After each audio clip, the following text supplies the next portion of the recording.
The sound of that tractor means it's time for us to go to work. You're listening to the Give Us the Dirt podcast, powered by Hoopah Grading Company. I am Brandon, and I'm your host. I'm excited today. We've got a really cool episode for you today. We've got three of my HGC teammates in the studio, and I'm excited to unpack their stories a little bit. We're going to be talking about careers, which is fitting because February is actually Careers in Technical Education Month. I've heard a lot of conversation over the years about college versus the trades. We've heard that debate several times, which is understandable given that we all know that there's a gap in skilled workforce and in the trades that we're trying to fill. You combine that with the ever-increasing cost of college, you've got a legitimate conversation, a legitimate debate. But I'm not sure that the question of college versus the trades is actually the right question. I wonder if what we're truly wrestling with has more to do with security, with risk, with identity, with what our perception of what success really looks like. So I'm excited to unpack that today. We've got, like I told you, we've got three of my teammates here in the studio, all who took very different paths to where they are today. All of them, in my opinion, have had very good success in their careers, but got here in very different manners. So before we dig into anything too heavy today, why don't we just go around the table?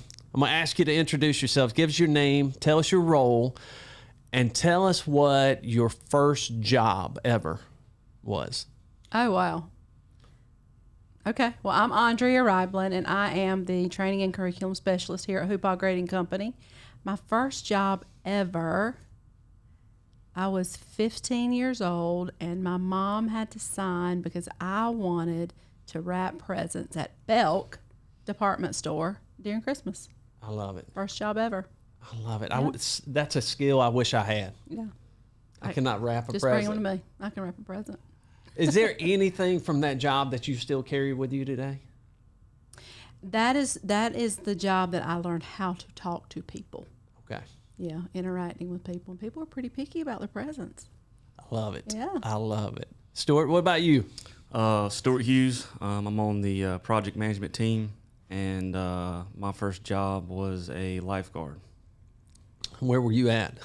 That was in the hometown I grew up in, Albemarle.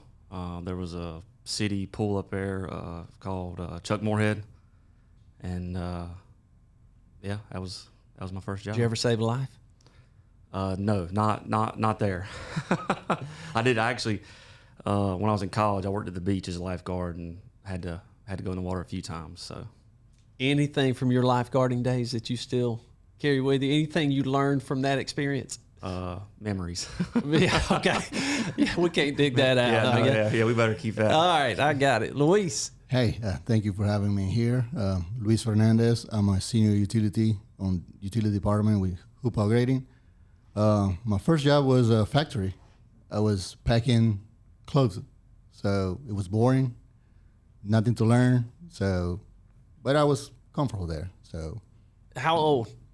I was about 18 years old. Yeah. So I was very young that age. Acting crazy sometimes.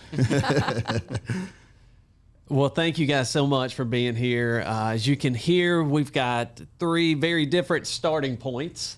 But I want to walk through how each of you found yourselves where you are today. And Stuart, I want to start with you. You made the decision to go to college. Walk me through that decision. I think it was more of the family I grew up in. I mean, that was just, my mom and dad went to college. It was kind of, they never forced me to go, but it was kind of, the expectation, that was, they thought would be my best direction, forward to have a successful life. So I just, I grew up, I didn't know anything different. I mean, I was just, go to high school, go to college, go to work. And that was always been my mindset. Yeah, you didn't know that there was another way. That was just what was supposed to be done. That's what was laid out in front of me, and that's what I did. Talk to me about that experience. What, looking back on it now, what did college help prepare you for? Probably the biggest thing is relationships and people. I mean, I mean, being transparent, I mean, I was actually talking to Tim the other day. I mean, there's only probably a handful of classes that I took that relate to what I'm doing day to day now.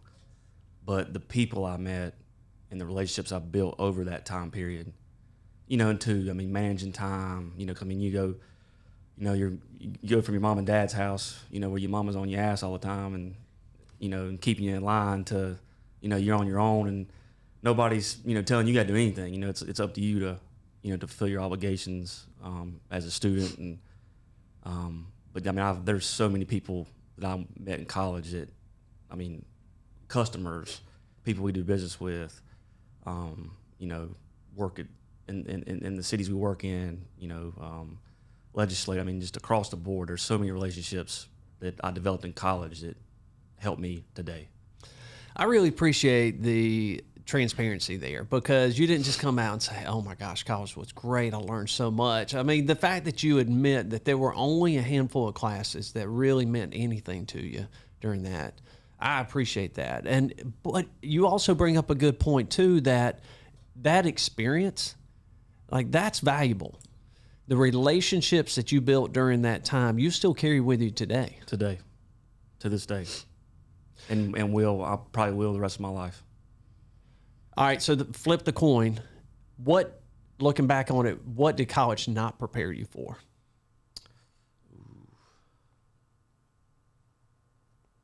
That's a good question. What was it that was a reality check once you got into your job and you said, all right, I didn't know about that. They didn't tell me about that one.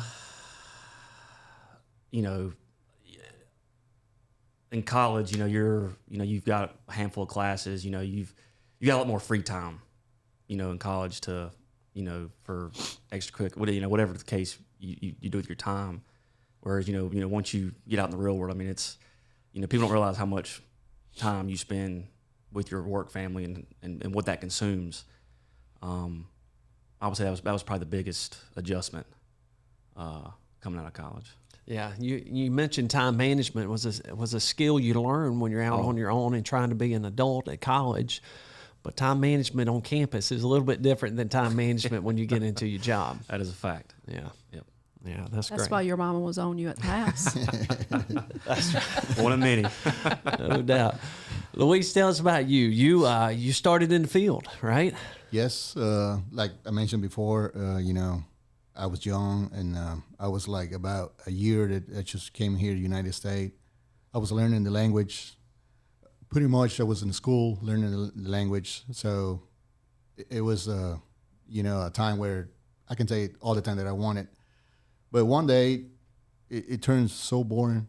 And I remember a Saturday, my uncle, he used to do houses, framing and all that. So he told me, hey, you want to come and do some hours? I'll pay you cash.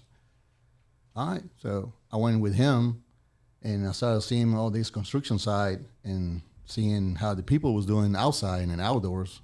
And I was 8 hours inside the factory. So I said, hey, this might be something for me. But that was around between summer and, you know, about to get to the winter.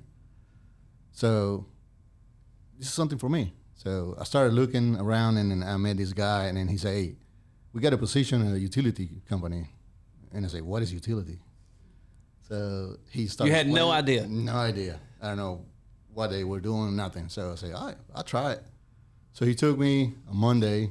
By that time, it was already fall. It started getting a little bit colder.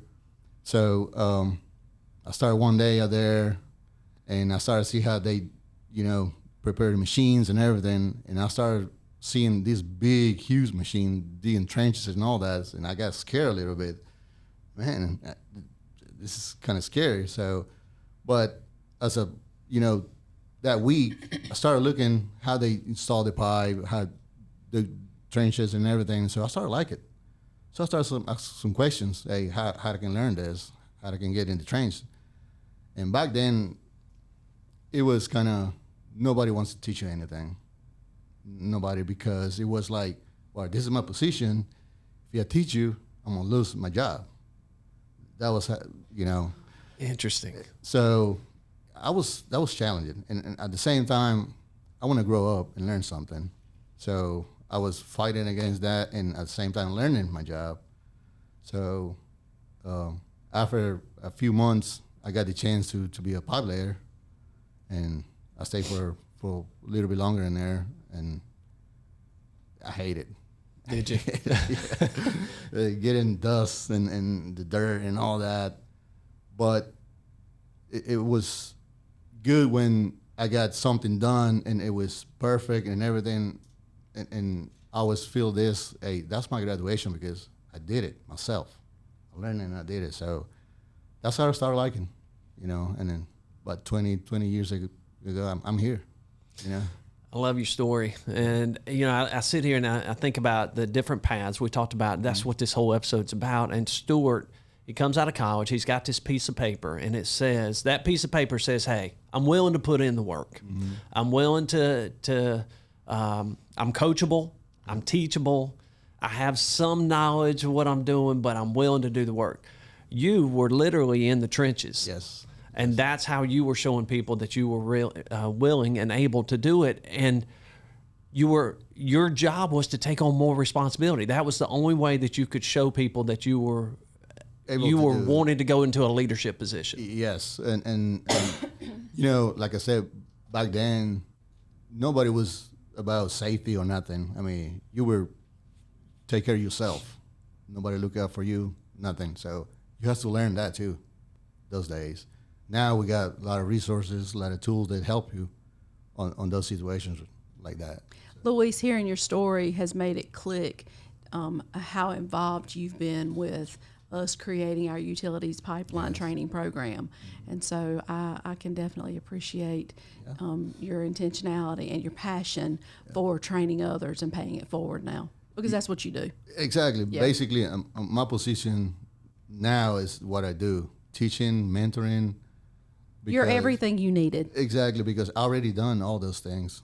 That's great. And, you know, when I get a new guy, I share my story and my experience, and I'm trying to teach him that, hey, don't make the same mistake that I make it. You know, I'm trying to teach you something that's going to help you, you know, so. That's awesome. Yeah. When did leadership start to become part of the job for you? I think right after that I learned how to run a machine, that I was on the LEHO position, because on that position, you're responsible for the safety, the material, and the production. So that's kind of a responsibility that you have on you. So at the same time, you know, you lead the team. Your pipe layer, your loader man, your backfill man, you lead them so you can follow you and accomplish that task. So I think that's where it started, have more responsibility and be a leader. Yeah. So by the time that I become a foreman or a bossman, or I don't like those titles, but a leader, I already have responsibilities and I already know how to handle it. So it helped me a lot. That's great. Yep. Andrea, you I have love a school. very unique path to the construction industry. Tell us do. about your path here. So my path is lots and lots and lots of school. Most of that was leadership development, and I served in the schools for 22 years. Most of that time was as an administrator, and decided I wanted to retire and go home, and God had other plans. And 10 weeks into that, I was so bored. And my husband, who was an estimator at Hoopaw Grading Company, I think there had been some talk. The academy had freshly, the foundations for that it was underway, and just kind of all the stars aligned, and here I am. So Yeah. when you retired, when you made the decision to retire, you were actually a principal at that time. I was principal, yes, yes, What a shift. yes. Well, Or is it? That's yeah, is it a so shift? I don't think it is. Still I think- managing, you're still overseeing a bunch of kids no, running around. No. Different ages. Classrooms changed a bit. But there are so many correlations between what I did and what I do now. Like I was saying with Luis, we've worked together with several on the utilities team to create curriculum and create what matters. I think that the education that I've received here, it's been equally as for me a passion, because like we're making a difference every day here at Hoopaw, because we have people who care and people who want to provide a different experience, a better experience for the people coming along now. So I think that, in education, whether it's in a school or in a construction industry, it's all about a standard, and it's all about intentionally trying to help people get to where they want to be, and, helping them realize that there's a career trajectory here, and it's a pretty positive one. And you love that. And I love it. Yes. I love that you love it. I love it. Yeah. Well, as you can tell, we got 3 individuals here, 3 successful leaders with 3 very different paths to where they are, but a lot of common ground. And you heard me in the intro, I brought up the argument or the debate about trades versus college. And you heard me say, I don't know that that's really the question that we should be asking. So I want to dig into that a little bit. When people think about your job and what you do, what is typically the biggest misconception people have about your job? Luis, why don't you kick us off? Sure. I think the biggest thing, talking about my position, is, well, this guy had a truck. He's just driving around all the time. He don't mess with us anymore. But it's actually a lot of work. You're dealing with, from HR to make sure the pipe is getting installed right at a right percentage, right material and all that. And then you're dealing with inspections and all that. So it's not just driving around. So I think that's one of the things that people get wrong. And also, like speaking about myself, I like to walk my jobs and say hi to the people, gain that trust and that respect. Asking, hey, how you doing? How's your family? Is there anything I can help with? And then the people start opening up to you, and you learn more about their life. So people think that because we dress nice and everything, we don't talk to anybody. But no, it's the opposite. And at the same time, you create that relation with everyone, not just with your team, but everyone around you. So, and then when you gain that respect, then their minds change about you and say, oh, this guy is actually cool. You say hi. So that's a great point. Yeah. People, sometimes they see you riding around in the truck and they think, oh man, he's got the easiest job in the world. He just sits around and rides up to people and tells them to get back to work. Yeah. But the reality is, you're dealing with HR issues, you're dealing with people issues, you're dealing with inspections, you're dealing with safety, you're dealing with schedules, you're dealing with clients, you're dealing with vendors. I mean, there's a ton going on there that people don't realize. Exactly. And at the same time, you have to make sure that production keeps going because your crew need to keep working. So it's a lot. But I enjoy it. I enjoy it every day. I think, like I said, since that Saturday that I started seeing construction and I started working utility, I told myself, this is the one I would do all my life. I don't want to do anything else.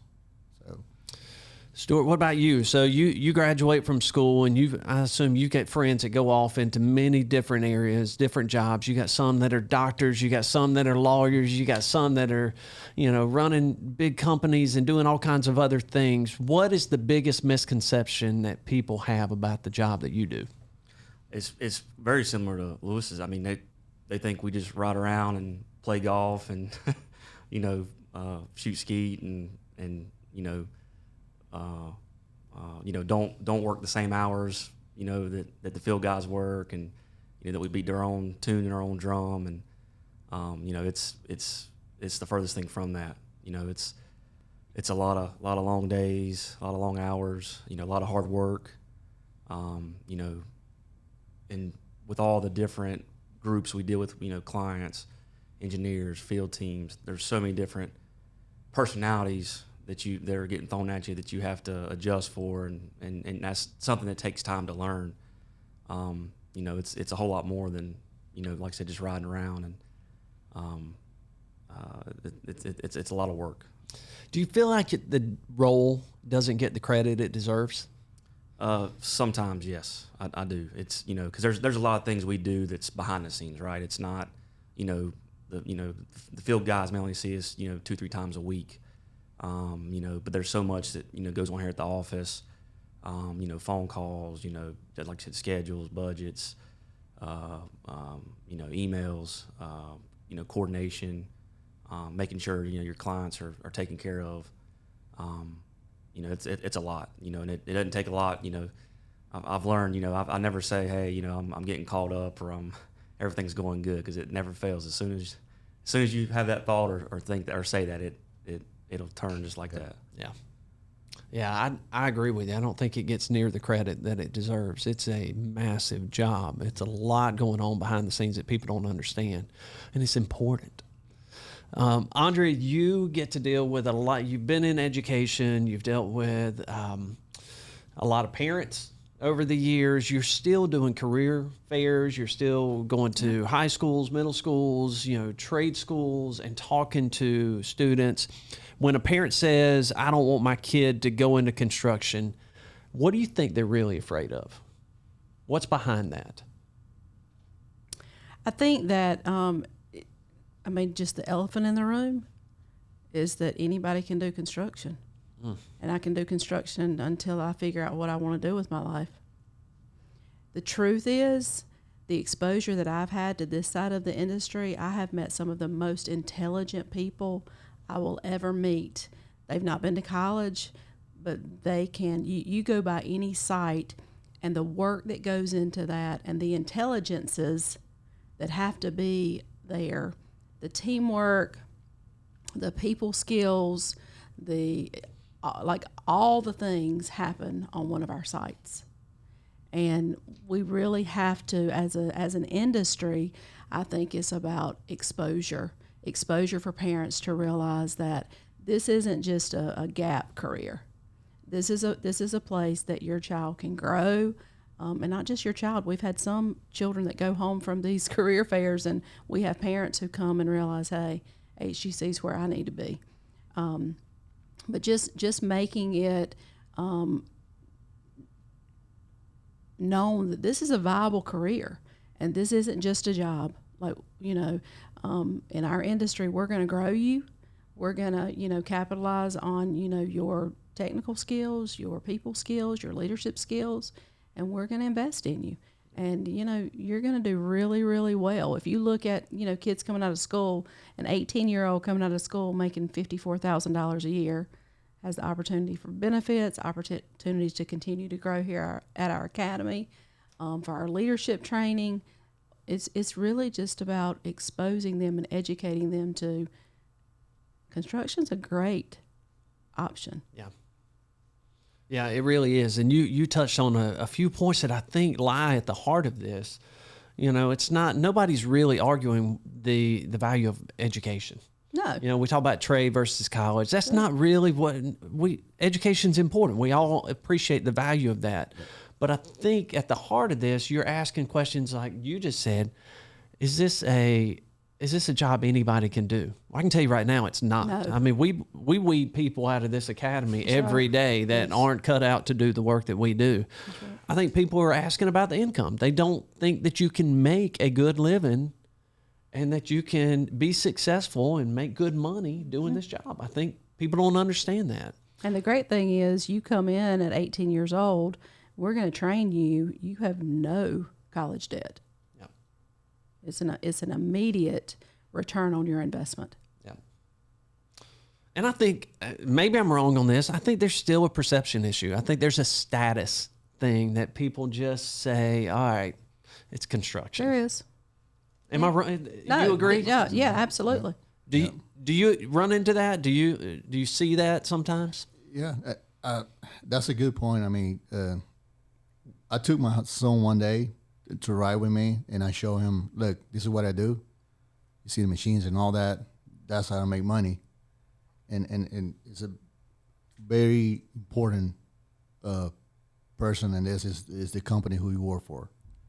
The tools that you have, the resources, everything help you to grow up. So I told him, look, if one day you want to do this, I don't want you not going to school no more. I want you finish your college and everything, whatever you want to do. But I want to show you this. So if you want to do this in the future, you're more welcome to do it.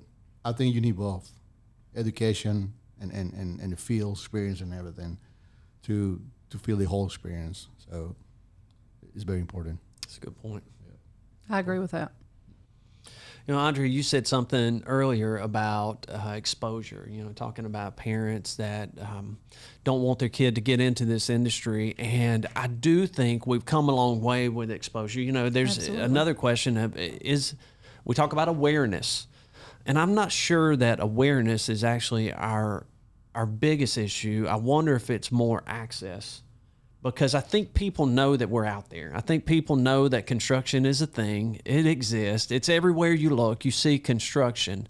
But I'm not sure that people fully understand how to get into it and where to start. I think you're right. I think for us, as far as our school visits, we promote our dig-in internship program. We promote our college internship programs.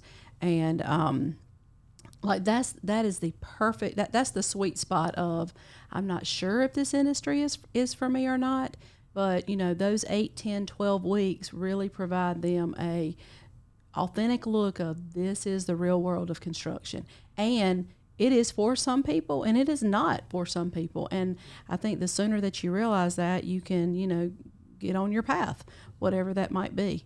We're fortunate here because we have so many who are not only willing to train people in the field, but they actually enjoy that. And the more conversations that we have around intentional training, the more I'm starting to realize how fortunate we are as a company because we have so many who it just happens naturally. Yeah. And so I know as a mom, if I had a son or a daughter who's interested in the construction industry, this is where I would want them to be because I know that, people are placed intentionally here. We know who would be a good fit. We know who is going to be nurturing at certain stages of the career. And we try really hard to make those experiences positive experiences so that people can grow. Do construction companies make it hard for people to access this industry and to get in and to enter into this industry? Do construction companies? Yeah, do we unintentionally make it hard for people to have access to these types of careers? Well, I think if we are only focused on just the work, bidding the work, securing the work, completing the work, and we're not focused, like for HGC, I feel like we go into schools, and that's important for us. We go to, like you said, trade schools, like we go to elementary schools, we go to middle schools just to help them realize that's a viable option. And the truth is, elementary and middle schoolers, they get really excited because a lot of times we built their neighborhood, and so that's kind of cool. Yep. They have a connection there. But, maybe some get so focused on the work that they forget the outreach. Yeah, and I think that's where I'm going on this, and I appreciate your perspective on that because it's not that they weren't aware of it. They didn't know how to start. And Sure. access to me is not a program, it's a person. Yes. It's somebody that says, hey, let me show you an opportunity here. You had that, Luis. Yeah. Somebody said, hey, come out here and where was the first you were doing framing? Yes. Yeah. They trying to teach me how to build houses. I didn't like that. But once I started seeing, machines and all that captured my interest. It's like, that's what I want to do it. Because I saw the opportunity to grow up, And you're saying that companies don't, I think HGC one of the companies who opens to everyone to learn and bring that people, not just teach you how to do the job, but educate you to do your job. That's what we're doing here every day, every day in the field. And you can see new people coming in, when they get to the field, sometimes they get scary. Intimidated because oh my God, I'm not able to do this. But if you go and open to them and offer them the chance to learn, they start liking and they stay. Yeah. Stuart, this next question is for you. I want to talk about something that we see a lot of. I see it a lot. I've got 2 children who aren't children anymore. They're young adults. They're starting their lives. They're starting their careers. but I have heard this often, and I wonder if you hear it too, this whole choose once trap. That there seems to be a mentality that whatever job you choose to start with is where you're going to have to work for the rest of your life. Do you see that? Do you see people running into that trap sometimes that, hey, I'm not doing that because I don't want to do that for the rest of my life. And if I do it now, it'll define who I am. From that perspective, yes. Yeah. But I also feel like too that, you know, my generation, even, you know, the younger crowd, I see more people hop around, skip jobs, you know, go here, go there than I, you know, than I would thought I'd ever see. You know, I feel like it's a double-edged sword. You know, you got a lot of them that aren't scared to jump ship. You know, they don't want to put in the work, don't want to put in the time. You know, they want to go right in, you know, and go to the top, and they just hop skipping around. But then also too, you know, man, if I get into this, am I going? You know, I don't like it. Will I be able to get out? Right. Will I be able to find something else that, you know, that I might enjoy? So I think it's a little bit of two sides there. Yeah, that seems to be a little bit of a trap there that people fall into. And I could see where that would be easy to fall into. But we're not just talking about getting in and jumping from company to company. We're talking about going from education space to construction, or going from this industry to the next. Like if you decide to do something, you're not stuck there for the rest of your life. That's not going to define the rest of your career necessarily. No. Do you see that, Andrea? That people are afraid to get into this industry because they say, hey, you know what? I'm not passionate about construction. I don't want to do that for the rest of my life. I don't want to be working that hard for the rest of my life. Sometimes I think part of that is maybe as an industry we don't do a good enough job of helping them realize what a career path can look like in construction. That's something that, as y'all know, we are getting more intentional about what that looks like here through our role clarity. People, the younger generation, to Stuart's point, they are not loyal like our generation was loyal, if that makes sense.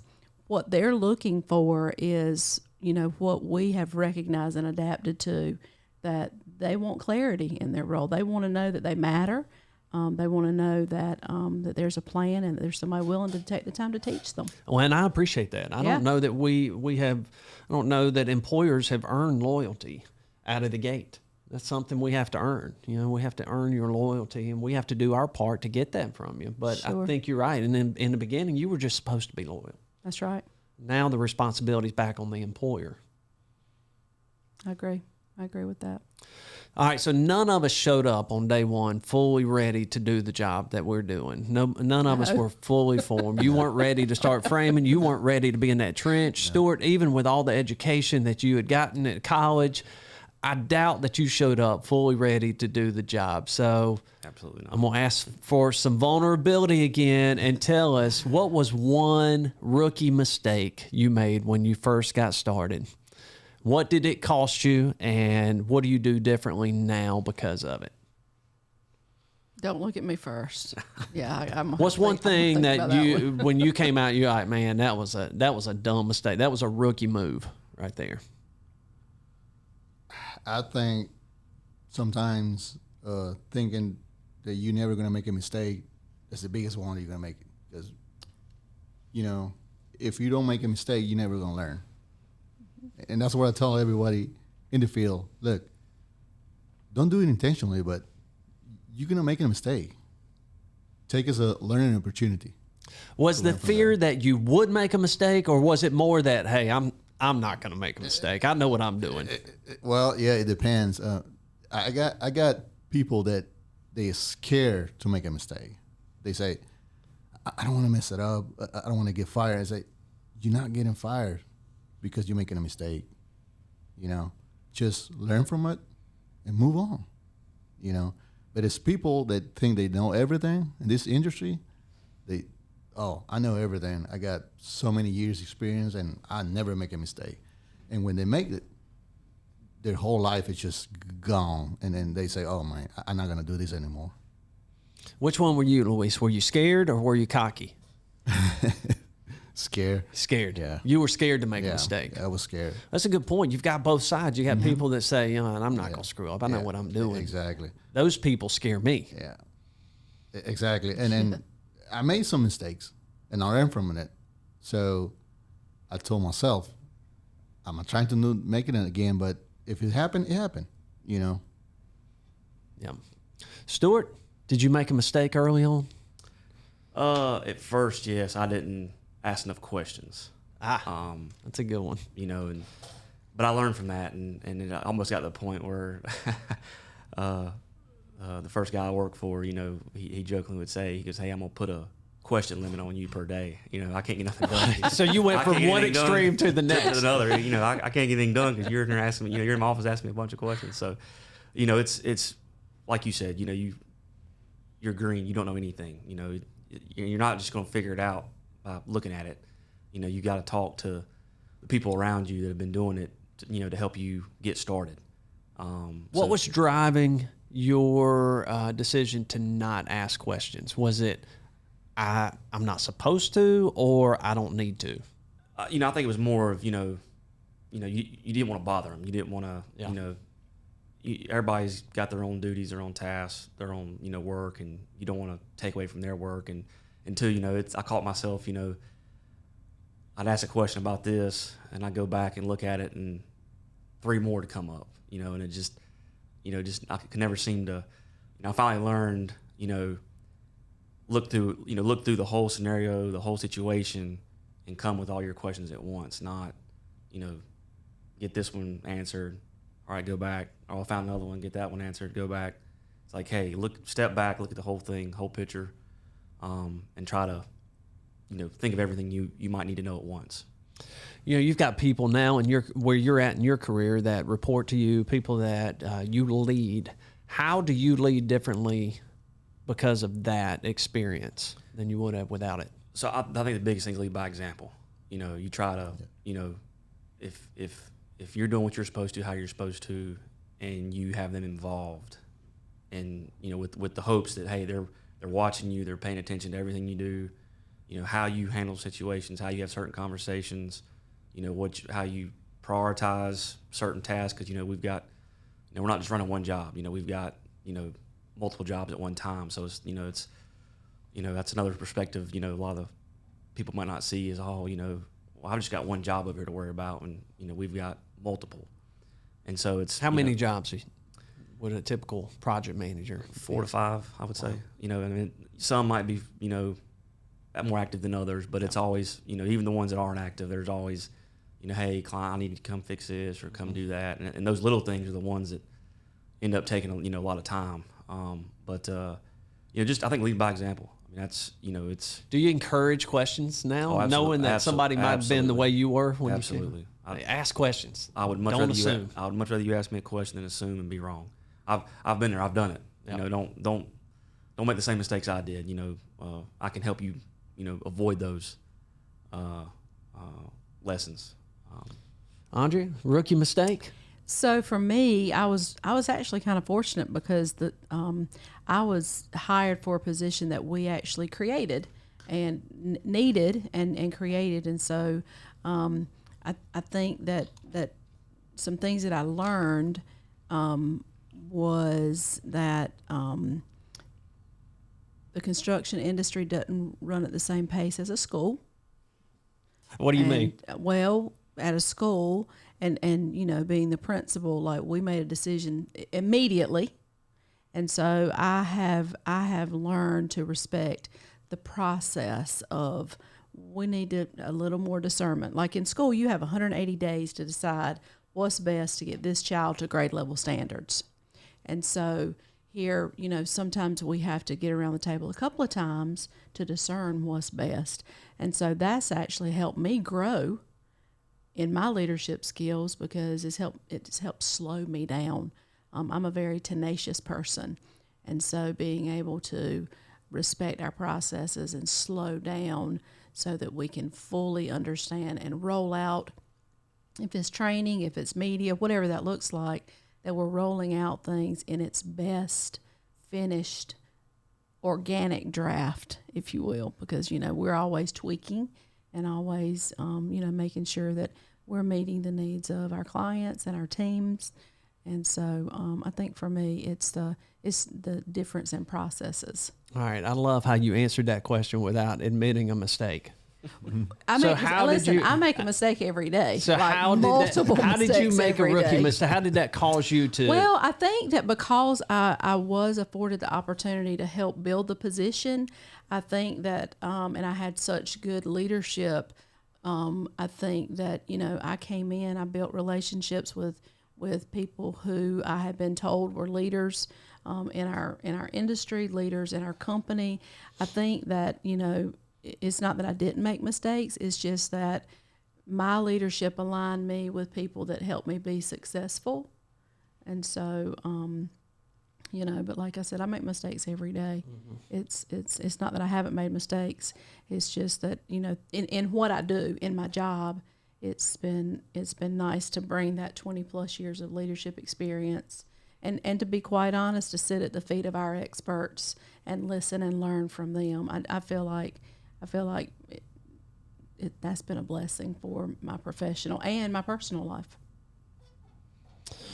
Yeah, I think it's safe to say that we all come in with certain expectations and certain misconceptions about our own abilities to be able to do the work that we've been asked to do. And let me just add, I didn't know 3-4 weeks that I would stay here. Really? Because I felt and honestly, in 20-something years in education, like I knew my job. What happened at the 3 or 4 week mark that changed your mind? I started understanding some pieces, and feeling like, okay, this fits, this makes sense. Being charged with creating some systems and, getting the right people around the table, forming those relationships. That was huge for me. And helping people. I mean, I was the principal. They had to go to the principal's office. And so, but it was, again, my husband, I think he was like, please, can we not talk about hoopah at home? I'm like, but I got to know more. I want to know. I want to get better. I want to be able to help people. And so, lots of conversations at our home. But yeah, I think an intimidation of for so many years I was the expert, and coming here no longer. I think that's a great point too, and I'm sure y'all can relate, is that I don't know that you're necessarily supposed to come in on day one and love everything about your job. Like that, you didn't love it. No. You said yourself you hated being in the trench. And don't think that the first day or first week you know everything. Yeah. It's a process. Right. It's a process. You're going to learn everything. Relate with the people and your tools, everything. So that's what I told my guys. Look, don't expect that you're going to learn in 1 week. It's a process. But I'm pretty sure if you're teaching you in 3 weeks or a month, you should already know what you do every day. So, that's a misconception, that thinking that the first day you're going to like it. No. And that's why our relationships are so important here. Yes. Like, from day one, they come in and it's about, they receive every safety person's phone number. They get emails, they know, reach out to us, let us know what you need. And then going out to a site, and, in some cases, they're trained before they go out to the site on the equipment they're going to work on. Yeah. But just the relationships, I think that sets us apart. We really want to set people at ease and get them on the right path for them to be successful. Each of you are at this stage in your career. You're in a position. You're leaders. You're leaders at this company, and you're also trying to identify people to bring in to join the team. So I want you to put on that hat for a minute, as if you are trying to evaluate somebody to come join this team. You're pretty picky about who you want. It's not just anybody. We've already established not everybody can do this job. So I'm going to throw out just some rapid fire this or that, and I want all of you to answer at the same time. Tell me, like, which characteristic or skill set would you prefer? Someone had potential or was very polished? Potential. Potential. Coachability or confidence? Coachability. Man, y'all are in sync right now. Effort or experience? Effort. All day, effort over experience. All day. Curiosity or certainty? Curiosity. Yeah, I agree. Curiosity.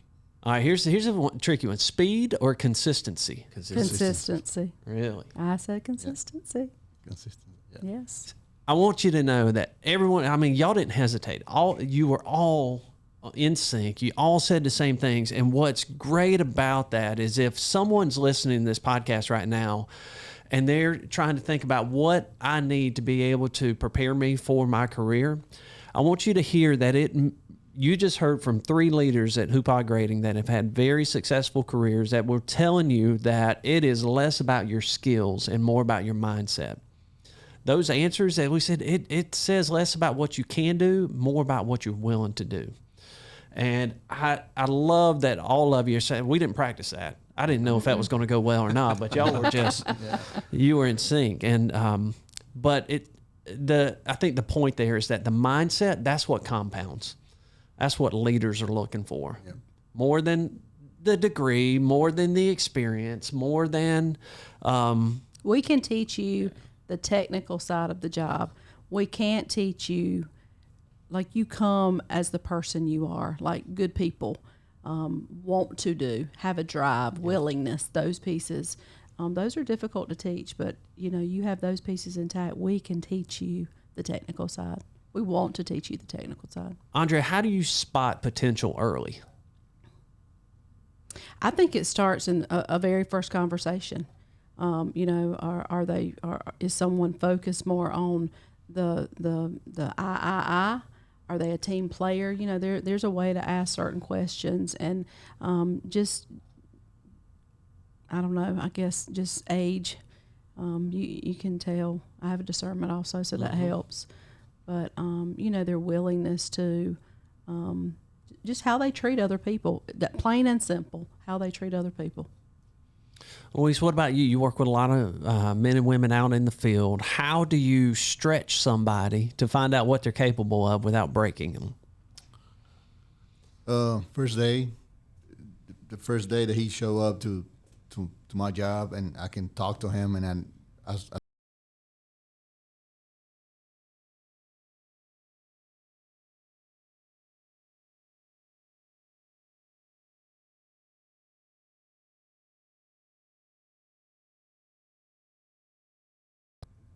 if he's gonna able to do it or not.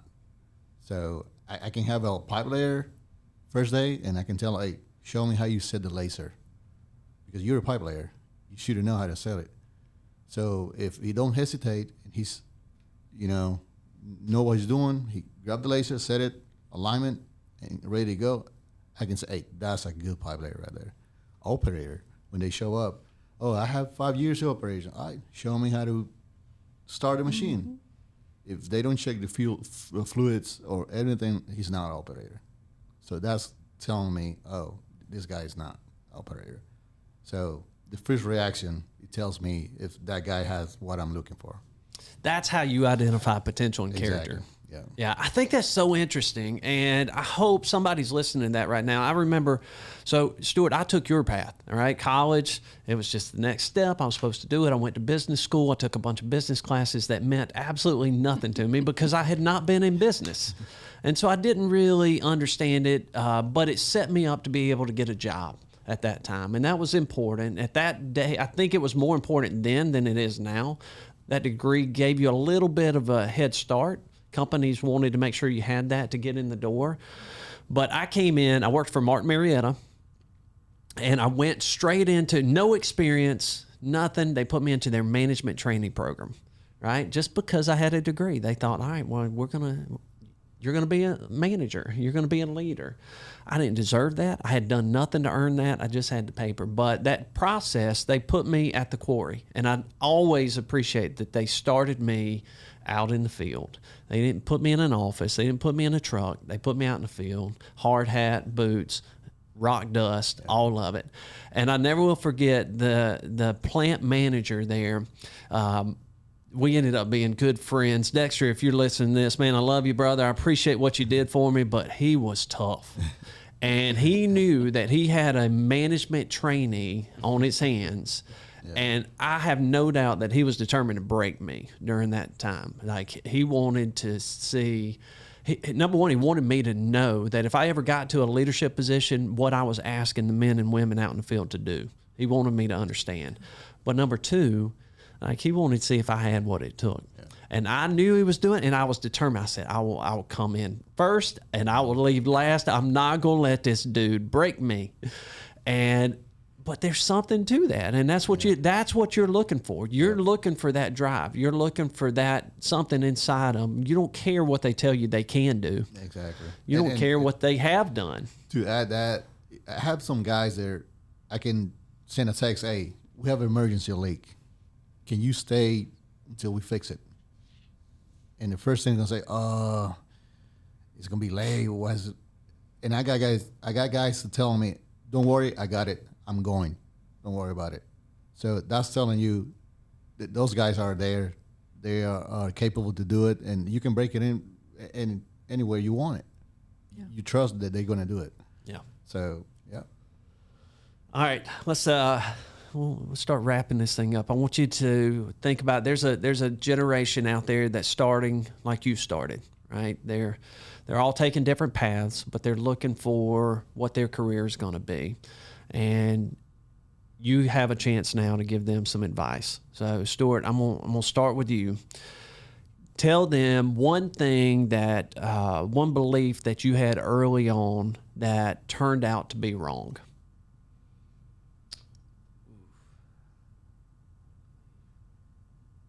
Like, when you got into your career, like, you thought it was going to be this way, and it ended up being much different than that.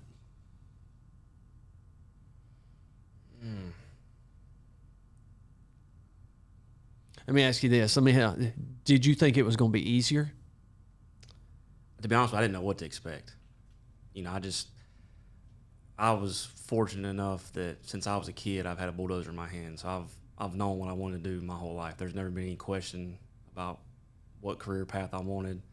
So, you know, just almost like the college thing. It was just when I graduated college, I was going to get me a job in construction, and I was going to do that the rest of my life. So I didn't, and I don't really know I had any expectations, you know, because like I said, I knew that's what I wanted to do, and whatever it required to be successful, that's what I was going to do. Did you expect that because you had gone to college and because you had the degree that it was going to mean more when you started? No, because I learned very quick because of my lack of field experience. It made things very challenging up front. I mean, and even to this day, sometimes it still does. But, you know, not having that field experience really, you know, you had to work harder. You had to do more. You know, it was critical building relationships, you know, with the guys in the field. You know, we're you know, because they look at you and know you've never been out here. So, yeah, you got to earn that respect from them. So it was a lot more work was required. I think, and maybe that's the answer to the question. Maybe I didn't realize, you know, because I took the college route and didn't take the field route, how much harder I was going to have to work from the beginning to make up for that. Wow, that's a great point. You actually had to work harder for going that route. Absolutely. Interesting. Luis, what about you? If you one skill or one quality that matters more to people than they probably realize. It matters more to business owners, to the leaders that are looking to hire. What's one skill or quality that matters more than people probably realize? I will say integrity. Integrity. Yeah, because when you have integrity, it don't matter who's watching you. You always doing your job. You always working. That's right. It don't matter if you picking trash. It don't matter if you backfilling now. You doing it because you got passion for do it, and you like to do it. It don't matter if I'm watching it or anyone. So I think that's one thing that's very important to have. I love that answer. You don't have time to sit there and make sure somebody's doing what you've asked them to do. No, you need people that you know are going to do it. Yeah, I got the plan. Hey, this need to be done. So I trust you, and I know you have integrity that you're going to do it, even out there or not. And those are the people that end up getting more responsibility. Exactly. And then those are the people who grows up, and then be a superintendent or, in other positions. Sure. Andrea, question for you for this next generation. What is one thing that young people should look for in a company? Brandon, I'm going to say training. That's great. Yeah, I threw you a softball right there. Go ahead and knock it out of the park. I want to answer that question too. Which one? The one about what young people need. Oh, okay. All right. To possess. What is that skill or quality? I don't want to leave you out of that. Yeah, I want people to understand that, like, it's really, really important for them to believe in themselves and not give up when something gets tough. And so that leads into the reason that they should look for training. We're really fortunate that it's not just classroom training here at the academy. We've got the training yard. We've got, like, every site training is happening now. We're really intentional about training here, and I would hope that all of us, whether we're employees or owners or young people who are in the last quarter of their career, that we realize the importance of the ripple effect, and knowing that every day somebody's watching you, somebody is looking up to you, somebody is really leaning on you, and we can have a positive effect on people here professionally, but that's going to spill over into their families. And so for me, it's really like, let's all think about that ripple effect and what we're doing every day that matters for each other. Yeah, I'm glad that you circled back to that, because, and I don't know if this is what you intended, but what I heard when you started it, because you talk about not giving up, to me, that word is grit. Oh, absolutely. We want people with grit. So often, how many times have you heard somebody get in here and in week one, they're like, I don't love this. I want to say, you're not supposed to love this right now. You are. Yeah. You're just getting started. You did not love wrapping presents. Did you? I did. All right. Well, that didn't work. You did not love being in the trenches. No. We know that. Stuart, I'm not going to ask you if you love lifeguarding, because I know you did. But the point is that you're not necessarily supposed to be in your dream job day one. Like, show that grit, that you're willing to go through it. You're willing to put in the time and effort to get the things that you're working towards. We live in a world of instant gratification. And what I would want people to really take away is it's really the work, the failure. That's where the real learning happens, building the relationships. To your point, Brandon, making sure you're with the right company, you get with the right company that works for you, and making sure that you're growing yourself and they're growing you right alongside you. Yeah. We could go on for hours. I know y'all have to get back to work. You got jobs to build. You got people to train and develop. And I'm grateful for the time that you spent in here today. Thank you for what you do, not just for this company, but for this industry. You have set a standard that is important for people to see. You've worked hard. Each of you have taken very different paths to get to where you are. But I think what we've determined today is that there is no right path. There is no linear path to get to where you want to be. Like, it can take different shapes. It can take turns. Sometimes you have to have a full pivot to be able to do that. But it is more about your mindset. It's more about what you're willing to do, and it's more about having access. And I think that's what I hope that companies are hearing today, is that we have got to continue creating access for young people to get into this industry by showing them what this career can look like, putting aside some of the things that I think are really keeping them from being able to move into it, like the fear of status, the fear of instability, the fear of not being able to make the income that they want. All those things, we have to dispel those myths, but we have to give them access. And I think we do that through internships, through mentorships, through some training opportunities, by getting out into the schools, getting out into the communities, sharing our stories and showing them how that they can get into this. So thank y'all. I think we were able to dig out a lot today. Thank you for giving us the dirt. I appreciate your time. If you're listening and you're curious about opportunities in construction, especially here at HGC, I want to encourage you to check out our careers and trainings programs on our website. As always, we want to thank you for tuning in to the Give Us the Dirt podcast, and we will catch you next time. All right, a blooper. What was your first job? My first job. All right, we're not recording anymore, are we? I don't know. You know what? My first job was Chuck E. Cheese.